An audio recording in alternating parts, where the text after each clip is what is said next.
Il a fait son entrée en premier devant les militants. La star de la soirée, c'était lui, Louis Alliot, venu soutenir la candidate Front National Marie-Christine Parolin. Près d'une heure de discours aux accents nationaux, agriculture, retraite, politique migratoire.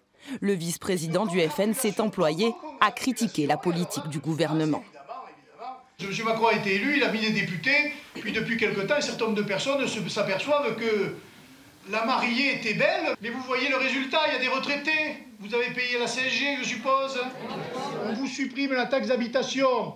Mais l'argent que vous aurez gagné dans votre taxe d'habitation, laissez-moi vous dire qu'elle sortira de l'autre côté. Je trouve que les enjeux sont nationaux. Le député au Parlement, il vote les lois de la nation et pas du Comminges.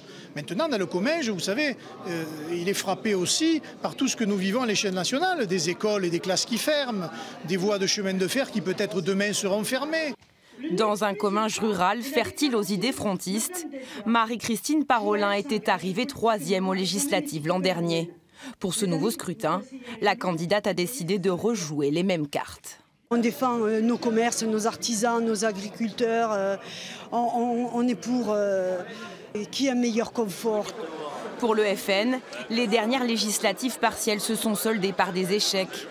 Reboostés par la présence de Louis Alliot, les militants voteront davantage pour le parti que pour la candidate. Je suis convaincu depuis l'élection présidentielle, depuis que Marine Le Pen se présente à l'élection présidentielle en 2017. Donc oui, plus que jamais convaincu, oui, toujours. Parce que tout le monde a peur du Front National, moi j'ai pas peur.